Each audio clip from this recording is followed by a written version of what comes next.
All right, welcome back, ladies and gentlemen, collectors of all ages. Hope everyone's doing well. I'm Sean with BlueRidgeSilverhound. Hopefully, you guys are doing okay, and you guys are having fun in the hobby as well. We should.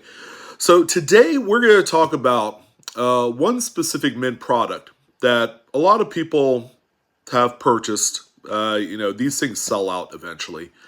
But some folks have taken for granted that there's really nothing to be found in these things right here. Now, you're probably asking yourself, well, gee, Sean, what in the world is in there? Maybe this will help. All right, so these were supplied actually by my father-in-law, so I wanted to, thank you. Thank you. I know you watch these on occasion, but we have a little bit of a surprise. Now, we're not going to break these rolls and bags and whatnot on the channel today, but I wanted to take some time to talk a little bit about these specifically for mostly for cherry picking and for hunting for something really cool in these. I don't know if you guys had checked out the live coin Q&A live stream.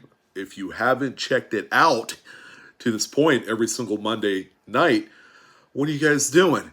Go ahead and mosey on down to the live coin Q&A YouTube channel and go ahead and subscribe on there so that way you guys can check out the next live stream, which will be 2 weeks from yesterday.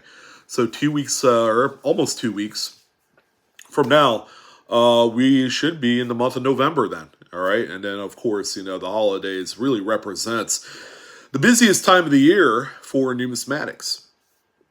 But if you guys did not check it out, one of our guests, we had a special guest, his name's Craig, who is actually one of the biggest players in the game of these 2013B duplicate serial number stars, or duplicate star notes. Yeah, they're $1 bills. And it's a pretty big program, but not to get too far into that, because that's a watch all on its own. Go ahead and check out the live stream from last night, and go ahead and check out that portion where we play his video on there to get more insight on that. It's exciting. It makes me want to go to the bank actually and gobble up some dollar bills. But he had actually gone through one of these right here. You guys hear that? This is actually a 100 coin bag of this coin right here. Marsh Billings Rockefeller P Mint. That's what you're getting in here. As a matter of fact, let's go ahead and open this one right on film. I'm not going to open up the bag, but at least you guys get to see what these things look like. But you open it up, it's got the same old plastic tray, but it's got the actual coins in this cute little canvas bag. And it's in there pretty loose. So I would imagine that the coins aren't going to be like in the highest condition. I've purchased a few of these. As a matter of fact, I haven't even opened the ones that I did have, and they're from like a lot earlier than this. This is 2020. But Craig opened up a Kansas Statehood quarter bag. I think a bag like this.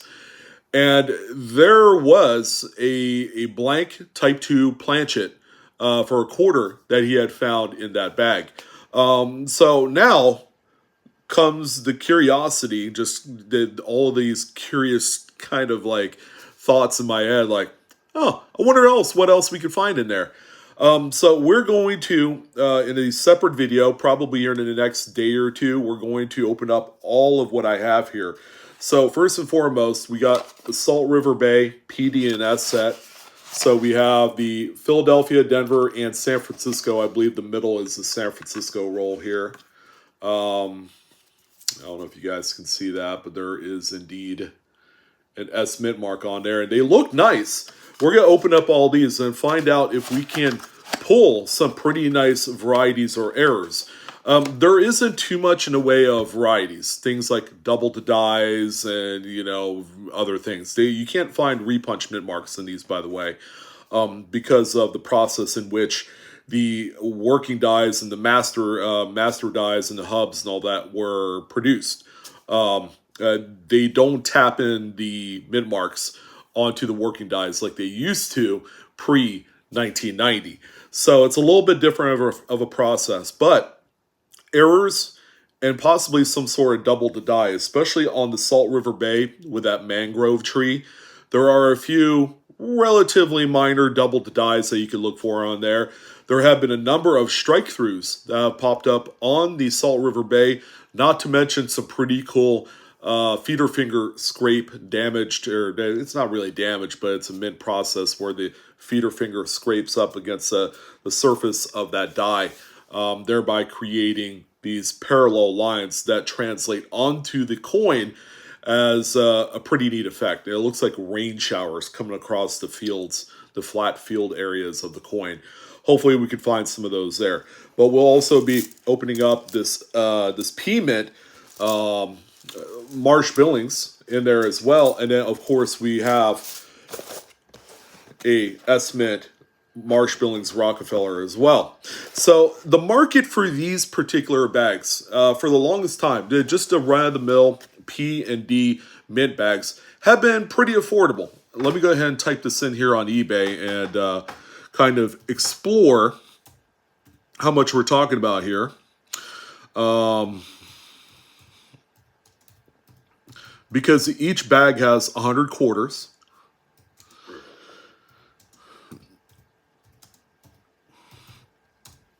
So what I did was I typed in 2020 Marsh Billings P Bag 100. So you'll be looking right around double face value if you wanted to get one of these bags. So about $50 is going to be your entrance onto either the P or D bags. Some of you are going to say, well, why don't you just hold on to the bag and just sell it, right? Because apparently it's double face value. You could get a lot more from it that way. Well, but, you know, for the channel, you know, this is certainly a lot better content, so that way you guys are aware of what you can or cannot find in these things. I could open up this bag and there will be nothing. I don't know. You know, I haven't opened one of these on the channel before, let alone in my life, just casually going through these things here at my desk. Haven't done it, but I'm excited to kind of try it out. So let's go ahead and take a look at the S Mint bags, which is what we got right here in this one. I haven't opened that one up yet. You're going to be looking at same. You're about double face value for a 100 count bag of S Mint coins from the Marsh Billings Rockefeller for this particular one right here. Some people have paid $48. They've paid $50. They've paid a little bit more than that, like $51. Sorry, I got like a dog hair on my eyelash. It's kind of weird, but yeah, it's just flapping in the wind. But that's where we're at right now, currently, with just these coins. Now, I want to be absolutely 100% clear. The coins in here are business strike uncirculated coins, which means that, like, for instance, these P Mint coins right here, these are coins that we've seen before because they were made and intended for circulation use. And they also did the same with the S Mints. The only thing is, you could buy just this from the U.S. Mint. They didn't seed these into circulation the same way that they did with the P and D mints out there. And that's why the S Mints always carry a little bit extra value, because they have a lot lower mintage. You know, sometimes, 1 to 2 million coins that they produce, because they'll only sell these in either bags or the 3-roll sets. So when that happens, and that's why we're seeing with this a new American Women's Series quarter, that's why we're seeing just incredible values for just the S Mint roll. While the 3-roll set, I don't know if you guys remember the Maya Angelou 3-roll set that was available for enrollment on the US Mint website, these were selling for nearly $200 at release. And people were just making money hand over fist off of that 3-roll set. But the big driver of value has always been the San Francisco minted rolls in there. The roll itself, at the time of the release of that first American Women's Series quarter, was selling on its own for about $150. It was crazy. Prices have since retreated a little bit on these, but they're still wildly expensive. But you could easily go back to the final year or two of the America the Beautiful National Park Series quarters and buy up a P Mint bag, buy up the 3-roll set of, maybe the American Memorial Park version of it with the PDNS rolls in there for a lot cheaper than what you could buy the American Women's Series 3-roll sets today. So if not for nothing, you could easily pick up some of these rolls, and I probably would recommend, the PND, the S-Mint coins, while they're neat and they have a lot lower mintage on them. You are going to be paying more money for them. But, in the case of Craig's, blank planchet find, his coin was found in a Denver Mint Kansas City bag. So his is a lot older, okay? I mean, it just is what it is. So let's go ahead and explore how much that Kansas statehood quarter bag would run today. Keep in mind, the quantities were still the same. They were still packaged in the same canvas mint bag. The only difference is they were packaged a little bit different in the box. I've ordered a few of these where the coins never made it to me because they made so much noise in the box that somewhere down the line they ended up getting stolen right out of the mail. I mean, I was pretty upset about it because back 10 years ago, you're not making nearly as much money. Hindsight is, 10 years later, you're making, a little bit more money where you could justify, losing such an item in the mail. So, I know you guys are going to have your comments about how the mail service is really bad and how expensive they're getting. I just ran a whole battery of eBay sales with invoices and shipping labels. I'm like, goodness gracious, shipping has gotten expensive. It used to be that you could ship out first class in the bubble mailer for under $4, like $3.50, $3.25, $3.80, things like that. But now it's they're all over $4 for a first class tracked bubble mailer. So let's go ahead and check out the Kansas quarter bag. Because it's probably going to end up being a little bit more pricier. And of course, people are going to say, well, it's an older bag. So obviously you're not going to, you're going to encounter more of those particular type of, well, it's actually not too much, expensive or cheaper. The cheapest that I've come across here is $48.99 for a P Mint bag of Kansas statehood quarters. So now I'm really curious. Was there one that released in 1999? That's the first year of the statehood. I put Kansas. Kansas did not release in 1999, you silly goose. So here's 1999D Connecticut Statehood Quarterback 100 BU coins for $57.50. Or best offer. Here's another one for $49.99. You know what is funny? The bags look pretty gosh darn close to what we're seeing today.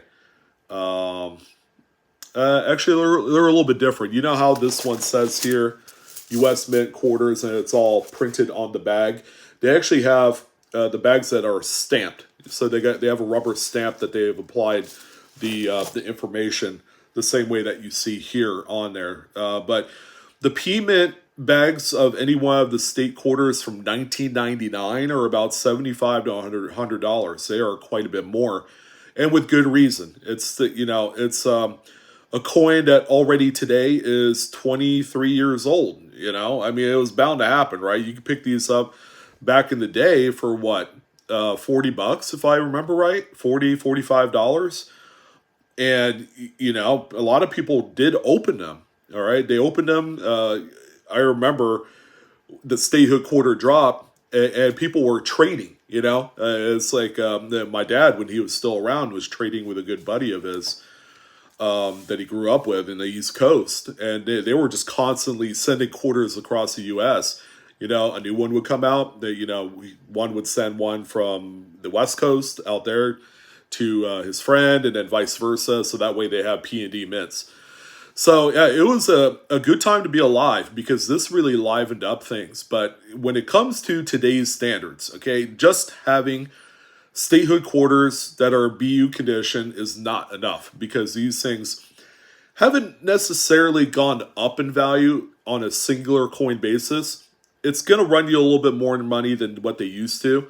But you could still pick up a lot of these, if you needed like a Delaware 99p BU for an album. And, every bookstore and place that, Hobby Lobby sells the actual maps and books, and they still have those. You can still pick one up for a few bucks. So that's not too terrible. Will these things ever go up more than what they are? Probably not, because they were minted into oblivion. But the overall prospect of finding some really cool errors, from rim clips to off-center strikes, they're in these bags. And I think overall, in terms of the search, paying $50 for $25 face and quarters is not horrible at all, right? And you're guaranteed that they're all going to be some sort of like mid-state condition. Although, the way that these things are packaged up, they're not designed to produce like high-end registry gems. It's just not going to happen. So with that being said, this is going to be a fun rip. We're going I think we're probably going to end up doing this first week of November to kind of help kick off some of what I believe is one of the more exciting times of the year for roll hunting. I'm also going to be picking up large quantities of dollar bills, and we're going to see if we can find some of those duplicate star notes, because that have been all the rage. And then with that video dropping yesterday on the live coin Q&A live stream, that's just going to take this whole thing to another notch, another level of awareness. The same way that these things right here, have been kind of like a hidden gem out there. People bought them just to hold on to the bags, but no one ever thinks about opening these things to hunt for, pretty cool errors, the same way that our friend Craig on the live stream did yesterday. So yeah, it's going to be fun, exciting. This is more kind of like a look at the product and the market and how much these things are selling for. And then we're going to do a part 2 video of the actual rip of these here probably in about a week or so. So I want to thank you guys for tuning in. I'm your host, Sean, with BlueRidgeSilverhound. It's always a pleasure. Many thanks again to my father-in-law for supplying these coins for us to go through. That's fantastic. Love you, man. And that's going to go ahead and do it. All right. You guys take care. Stay tuned. Subscribe. And you have to hit that bell for instant notifications, so that way you get this notification when we rip through here. You never know. I might even do a little mini giveaway as well. You want to be a part of that. All right. So long, guys. And keep on hunting. All right. I'll talk to you later.